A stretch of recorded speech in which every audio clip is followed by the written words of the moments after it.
Hello, and welcome to Skullface Horror Stories. This is where you come when you and yours want to get scared. This video is brought to you by Scream For Me Inc. Are you looking for some of the best horror merch around? Check out screamformeinc.com. They have hundreds of different patch designs. They have wallets, bags, hats, phone cases, and yeah, even home decor. And the best part is, if you don't see what you're looking for, they do custom items too. Just go to the contact section, email them, and they'll be happy to help you out. And for all of my awesome viewers, they're giving a 10% discount on everything. Just enter in the discount code Skullface during checkout. There is a video on YouTube that will show you your future by WeirdBryceGuy. I'll be the first to admit that I enjoy reaction channels.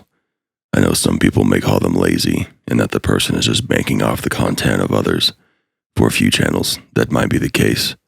But for the ones I watch, the person reacting is funny, and sometimes even insightful.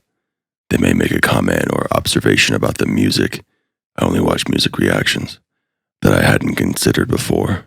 I listen to a lot of metal and its various subgenres, so seeing the reactions of people who aren't familiar with these genres is a fun experience for me.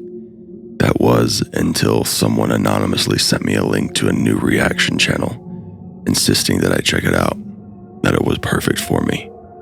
The link came from a Facebook message from an obviously fake profile. There hadn't been any photos or evidence that the profile was used, and from the looks of it, it seemed to have been created just minutes before the message was sent. I wasn't busy at the time, and despite the dubious profile, I saw no harm in checking it out. It was a YouTube link, and I had already had a VPN running, so I was perfectly confident in my digital privacy and safety. The link directed me to a video with one view. The channel's name was that of a person instead of a brand or an online handle. For my own safety and peace of mind, I won't share the channel's name.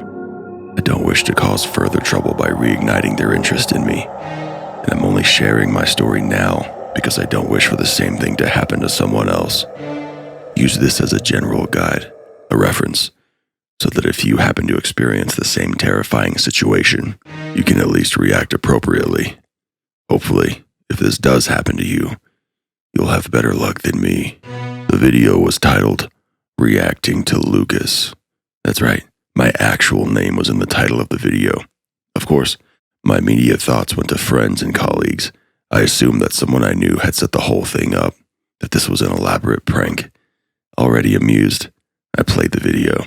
It was only 15 seconds long, and it looked like it had been filmed on a smartphone or a handheld camera. I had made it only 2 seconds into the video before my heart plummeted into my stomach, and I felt as if every cell of my body had been chilled by some boreal wind. I was sitting at my desk, mouth agape, staring at my own face. It wasn't a reflection. My appearance on screen was markedly older, with frown lines, a beard in desperate need of grooming, and eyes that were sunken. For 13 seconds, this elderly doppelganger stared at something just off-screen, with an expression that suggested either confusion or annoyance. In the final 2 seconds of the video, however, the expression completely changed. It became the face of one witnessing something unimaginably horrifying. The eyes widened, the skin of the face grew taut, and the mouth opened in preparation of what I'm sure would have been a lung-depleting scream. I'd never seen myself so frightened.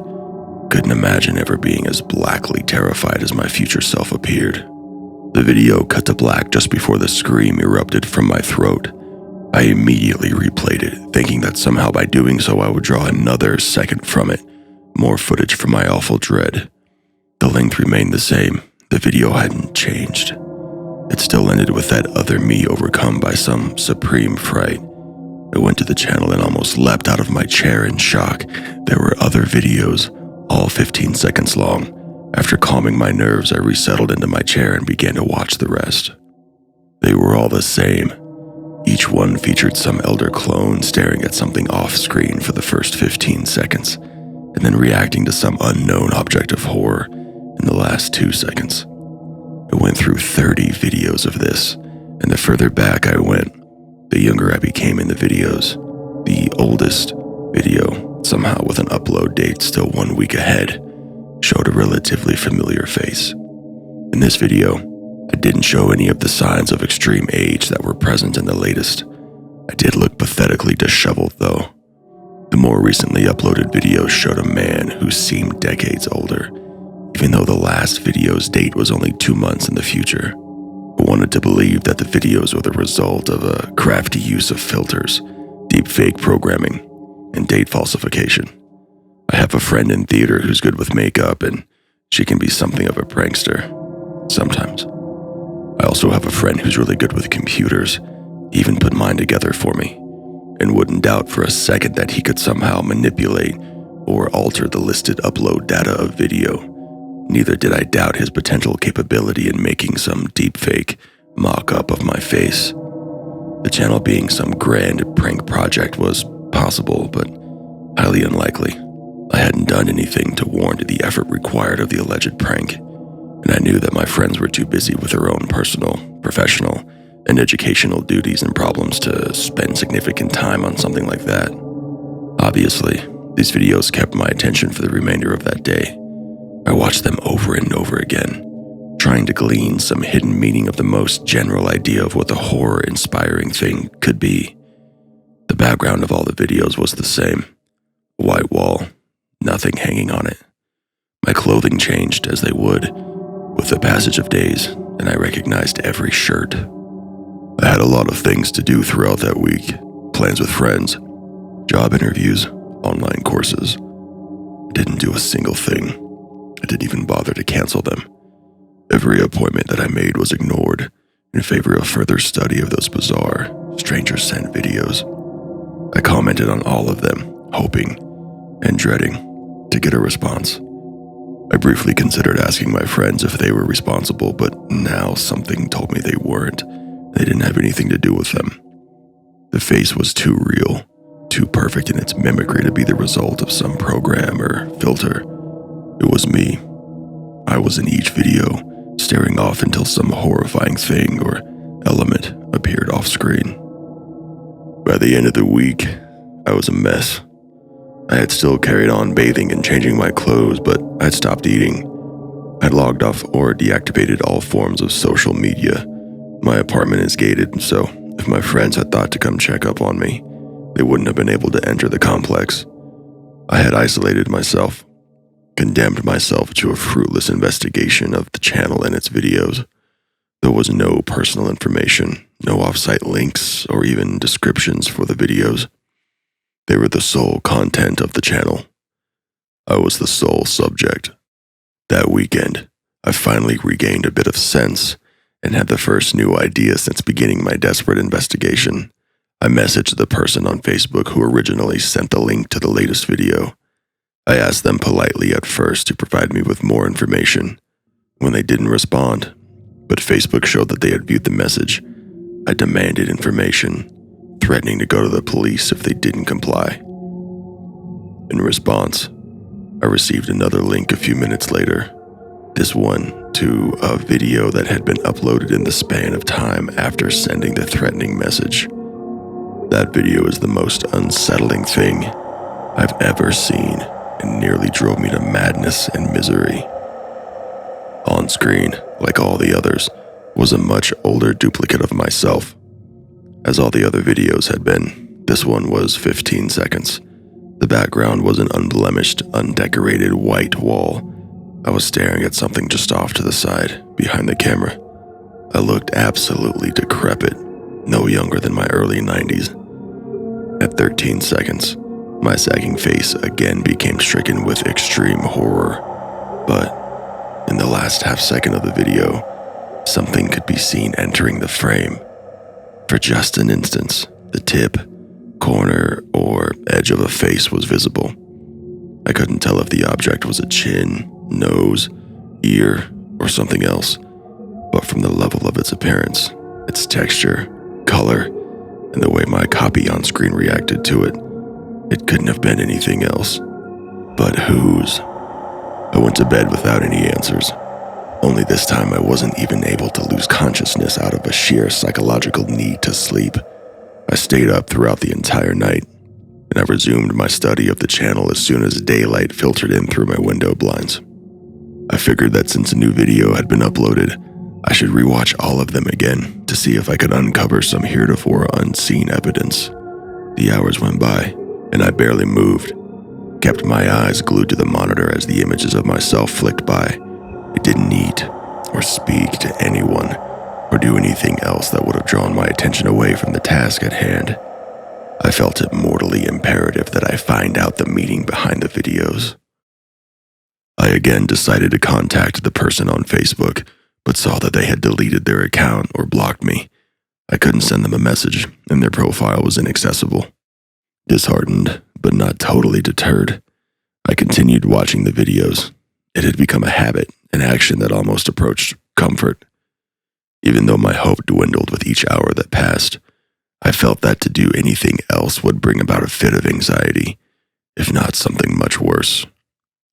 By the evening of that Sunday, I had fallen asleep on my desk. The sound of a YouTube notification had brought me back to consciousness from a dreamless sleep. The channel, the only channel I remained subscribed to, had uploaded another video.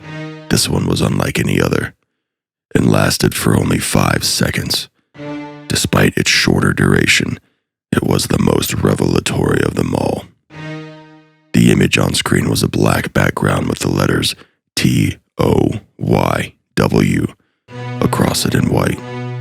They remained there for the entirety of the video. I'd never seen that word before. I doubted it was a misspelling of the word toy.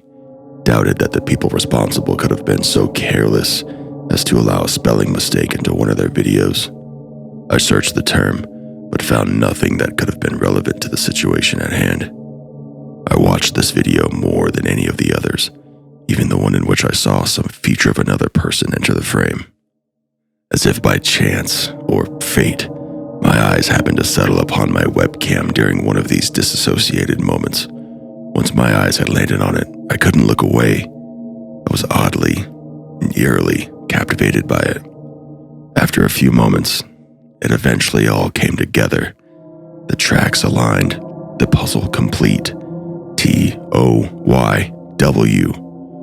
Turn off your webcam. The next day, after having destroyed my webcam, sold my computer and bought a cheap laptop installed with the latest antivirus, anti-intrusion software, I checked on the channel again.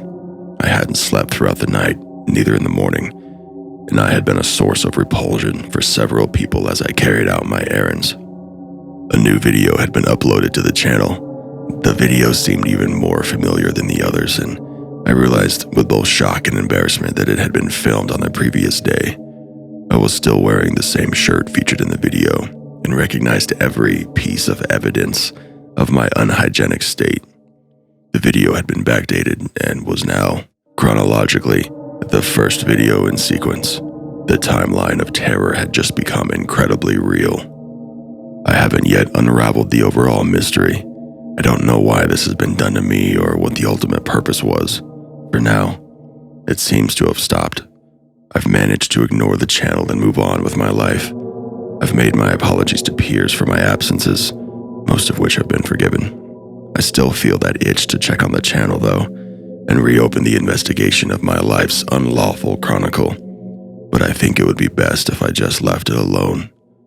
That wizened future will not become my reality if I can help it. Click the video on the right to hear more creepypastas, or click the video on the left to hear true, scary stories. Until next time, always look back.